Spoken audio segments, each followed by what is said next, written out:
৩.৫ ঘন্টার অভিযানে কেরানীগঞ্জের চুনকুটিয়ায় রূপালী ব্যাংকের কর্মকর্তা কর্মচারীদের ডাকাতের হাত থেকে মুক্ত করেছে যৌথ বাহিনী। আইনশৃঙ্খলা বাহিনীর কাছে আত্মসমর্পণ করেছে ৩ ডাকাত। দুপুর ২টার দিকে রূপালী ব্যাংকের জিঞ্জিরা শাখায় অস্ত্রের মুখে সবাইকে জিম্মি করে ডাকাতরা। এ ঘটনায় ৩টি আগ্নেয়াস্ত্র জব্দ করেছে যৌথ বাহিনী। স্থানীয়রা জানান, ডাকাতের খবর মসজিদের মাইকে ঘোষণা করা হলে ভবনটি ঘিরে ফেলে এলাকাবাসী।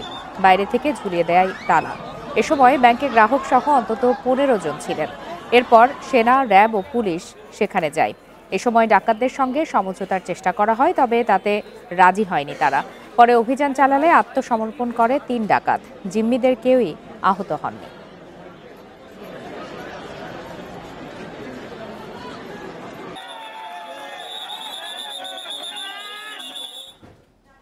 এ বিষয়ে আরো বিস্তারিত জানাতে এই মুহূর্তে বার্তাকক্ষ থেকে যোগ দিয়েছেন সহকর্মী খালেদ রায়হান। সরাসরি চলে যাচ্ছে তার কাছে। রায়হান, আপনি তো এই ঘটনার বিষয়ে খোঁজ খবর রাখছেন। আমরা সর্বশেষ যেটি জানতে পেরেছি যে ৩ ডাকাত আত্মসমর্পণ করেছে এবং যারা ভেতরে অবস্থান করছিলেন, অর্থাৎ যাদেরকে জিম্মি করা হয়েছিল, তারাও সুস্থভাবে ফিরে এসেছেন। এর বাইরে আর কি কি জানা গেল, বিস্তারিত আমাদেরকে জানাবেন। দেখুন, বেলা ২টার দিকে এই ৩ জন ডাকাত তারা কিন্তু ৩টি আগ্নেয়াস্ত্র সহ ব্যাংকের ভিতরে প্রবেশ করে এবং প্রথমেই তারা ব্যাংকের যে কর্মকর্তা রয়েছেন তাদেরকে জিম্মি করে এবং অস্ত্রের মুখে তাদেরকে রাখে এবং তাদের কাছ থেকে সবকিছু নেয়ার চেষ্টা করে। এই খবরই ব্যাংকের ভেতরে থাকা কেউ একজন বাহিরে সেই তথ্যটিতে এবং সেখান থেকেই মসজিদের মাইকিং করা হলে এলাকাবাসী গিয়ে ব্যাংকের বাইরে যে দরজাটি রয়েছে সেটিকে তালা মেরে দেয় এবং সঙ্গে সঙ্গে আইন শৃঙ্খলা বাহিনীর সদস্য যারা তারা কিন্তু সেখানে অবস্থান করে। ডাকাতরা কিন্তু দুটি দাবি করেছিল। প্রথম দাবিটি হচ্ছে তারা ১৫ লক্ষ টাকা মুক্তিপণ চেয়েছিল এবং একই সঙ্গে তারা যাতে নিরাপদ স্থানে যেতে পারে, নিরাপদভাবে যেতে পারে, সেটিও তারা দাবি করছিল। তখনই আইন শৃঙ্খলা বাহিনীর পক্ষ থেকে, বিশেষ করে ঢাকা রেঞ্জে যিনি ডিআইজি রয়েছেন আওলাদ হোসেন, তিনি আমাদেরকে যেটা জানিয়েছেন যে তিনি এবং তার সঙ্গে যারা ছিলেন তারা নেগোসিয়েশন, সমঝোতার চেষ্টা করছিলেন যাতে ডাকাত যারা আছেন তারা আত্মসমর্পণ করেন। আমার সঙ্গে কথা হয়েছিল ব্যাংকের যিনি ম্যানেজার রয়েছেন সেই শাখাটির, তিনি যেটি জানিয়েছেন যে তারা ১০ থেকে ১৫ জন ভিতরে জিম্মি অবস্থায় রয়েছেন এবং তারা চেষ্টা করছে নেগোসিয়েশনের মাধ্যমে তারা যাতে বের হতে পারেন। কিন্তু ডাকাত যারা ছিলেন তারা কিন্তু তাদের যে দুটি দাবি সেই দাবিতেই তারা কিন্তু অনড় ছিল এবং তারা চেয়েছিল সেই দুটি করে তারা সেখান থেকে বের হয়ে যাবে। তবে আইন শৃঙ্খলা বাহিনীর পক্ষ থেকে কিন্তু পরে একটি অভিযান চালানো হয়। তারা ভিতরে প্রবেশ করে ৩ জনকে কিন্তু তারা মোটামুটি বলা যায় যে তাদেরকে আটক করে এবং ৩ জন আসলে কারা তাদের নাম পরিচয় এখন পর্যন্ত পাওয়া যায়নি। তবে তাদের সঙ্গে ৩টি আগ্নেয়াস্ত্র ছিল বলে পুলিশের পক্ষ থেকে আমাদের জানানো হচ্ছে। তবে সেটি কী ধরনের আগ্নেয়াস্ত্র বা কী ধরনের সেটি কিন্তু এখন পর্যন্ত জানা যায়নি।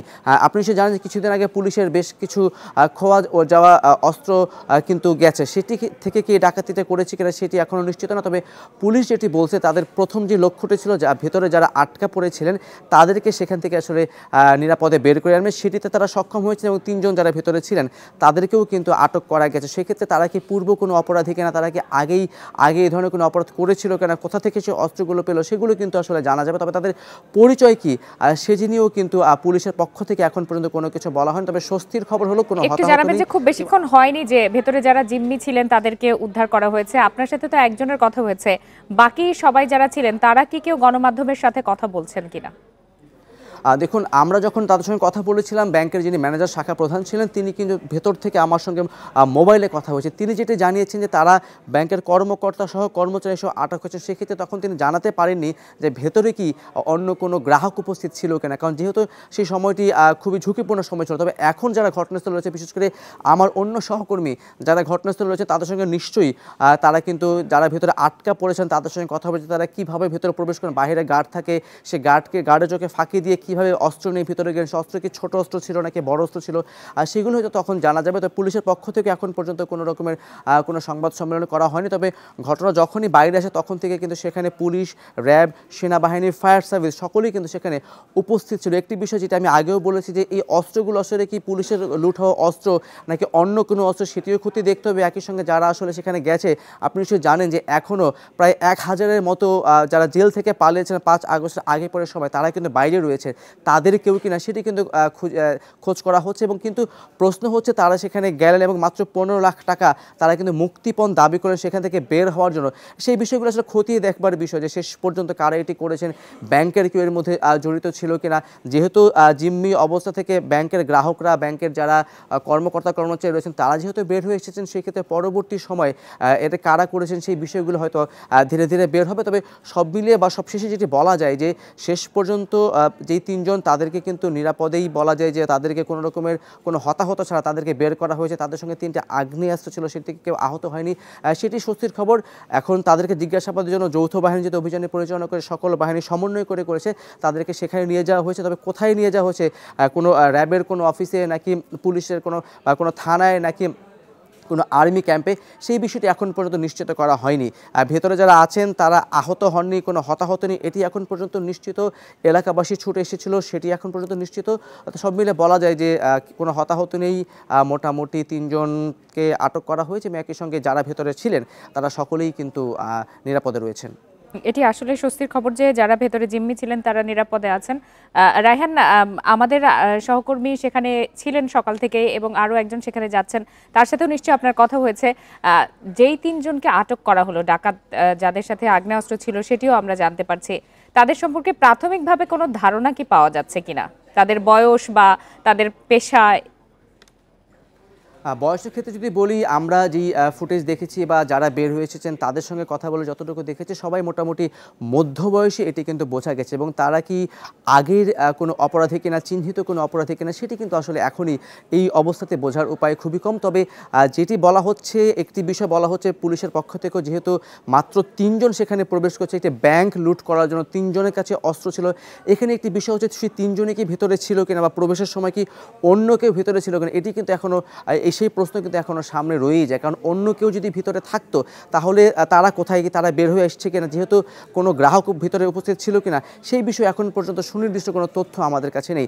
যার ফলে তাদের সঙ্গে অন্য কেউ ছিল কিনা সেটা কিন্তু দেখতে হবে। এবং যদি এমনটি হয় যে 3 জনই ভেতরে প্রবেশ করেছে, তাহলে একটি ব্যাংক ডাকাত করতে মাত্র 3 জন যাবে এবং তারা চিহ্নিত অপরাধী, সেটিও কিন্তু আসলে একটি প্রশ্ন তৈরি করে যে মাত্র 3 জন অপরাধী বা 3 জন কেন একটি ব্যাংক ডাকাতি করতে যাবে। কারণ ব্যাংকের ব্রাঞ্চটি ছোট, যেহেতু জিঞ্জিরার মধ্যে আমরা যতটুকু তথ্য পেয়েছি খুব বড় ব্রাঞ্চ না, সেক্ষেত্রে আসলে ছোট হলেও একটি ব্যাংক ডাকাতি করতে 3 জন যাবে, এটি কিন্তু প্রশ্ন তৈরি করে তারা কি আসলে চিহ্নিত অপরাধী কিনা। সেক্ষেত্রে গত কিছুদিন আগে নিশ্চয়ই আপনার মনে আছে যে যে ঢাকা মাওয়া যে মহাসড়কটি রয়েছে, সেখানে কিন্তু প্রেমিকের গুলিতে প্রেমিকা মারা গেছে। সেই পিস্তলটি কিন্তু তিনি পেয়েছিল থানা থেকে, অস্ত্র যে লুট হয়েছিল সেখান থেকে। সেখানে কিন্তু প্রশ্ন জাগায় যারা অপরাধী তারা কি আসলে দীর্ঘদিনের অপরাধী নাকি নতুন করে এরকম কোনো অপরাধ করতে তারা গেছে, সেই বিষয়টি কিন্তু আসলে বলা এখনই প্রশ্ন রাখাই যায়। তবে আইনশৃঙ্খলা বাহিনী তারা 3 থেকে 3.5 ঘন্টার মধ্যে যে অভিযানটি পরিচালনা করে তাদেরকে নির্বিঘ্নে বের করে আনতে পেরেছে, জিম্মিদেরকে বের করতে পেরেছে এবং তাদেরকে আটক করতে পেরেছে। সেটি হয়তো তারা খুব শিগগিরই, ইতিমধ্যে কথা হয়েছে ঢাকার যে ডিআইজির সঙ্গে কথা হয়েছে, র্যাব 10 অঞ্চলে, সেটি পরে র্যাব 10-এর যিনি সিও রয়েছেন তার সঙ্গে কথা হয়েছে। তারা চেষ্টা করছেন যে তারা আরও কেউ ছিল কিনা বা তাদের সঙ্গে অন্য যারা ছিল তারা কি বাইরে ছিল কিনা, তাদের সঙ্গে অস্ত্র আছে কিনা, সেই বিষয়গুলো তদন্তের পর বা যারা গ্রেপ্তার হয়েছে তাদের কাছ থেকে আরো বিস্তারিত জানা যাবে। খালেদ রায়হান, আমি একটু ঘটনার শুরুতে আপনার কি ঘটেছিল সেই বিষয়টি আপনার কাছে আবার একটু জানতে চাই যে যখন তাদেরকে এরকম জিম্মি করা হলো, কিভাবে জিম্মি যারা ছিলেন তারা বাহিরে খবর পাঠালেন যার ফলে এলাকাবাসী বা আইন শৃঙ্খলা বাহিনী জড়ো হতে পারলো ব্যাংকটির বাইরে? প্রথম থেকে বলি তাহলে হচ্ছে বেলা 2টার কিছুটা পরপর 3 জন অস্ত্রসহ কিন্তু ব্যাংকের ভেতরে প্রবেশ করে এবং তারপরই মূলত ব্যাংকের ঊর্ধ্বতন কর্মকর্তা যাদের ছিল তাদেরকে অস্ত্রের মুখে জিম্মি করা হয়। এবং সেখান থেকেই ব্যাংকের ভেতর, যেহেতু ব্যাংকে 10 থেকে 15 জন, যদি সুনির্দিষ্ট করে কতজন ছিল সেই তথ্য আমরা এখন পর্যন্ত পাইনি। তবে 10 থেকে 15 জন যে ব্যাংকের মধ্যে রয়েছে সেটি ব্যাংকের যিনি শাখা প্রধান তিনি কিন্তু নিশ্চিত করেছেন। তাদেরকে যখন অস্ত্রের মুখে রাখা হয় নিশ্চয়ই 10 থেকে 15 জন সকলের কাছে মোবাইল ফোন ছিল, সেখান থেকে বাইরে তথ্যটি আসে। আবার এমনও হতে পারে যারা ভেতরে আছেন, ভেতর থেকে সেই সময় হয়তো কেউ বের হয়ে গেছেন, তারা হয়তো বাইরে তথ্যটি দিয়েছেন।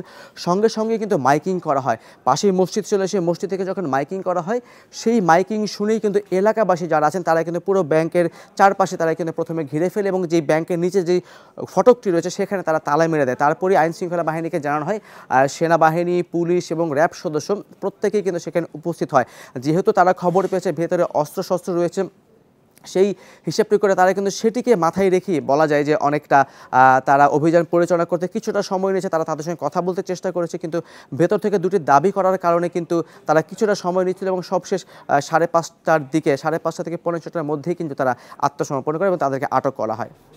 এবং এই ঘটনার ফলে আমরা যতটা দেখছি জনমনে যে আতঙ্ক, যে আইন শৃঙ্খলা বাহিনী আগের অবস্থায় ফিরে যেতে পারেনি, তারই একটি বহিঃপ্রকাশ হয়তো হলো। খালেদ রায়হান, আপনাকে অনেক ধন্যবাদ।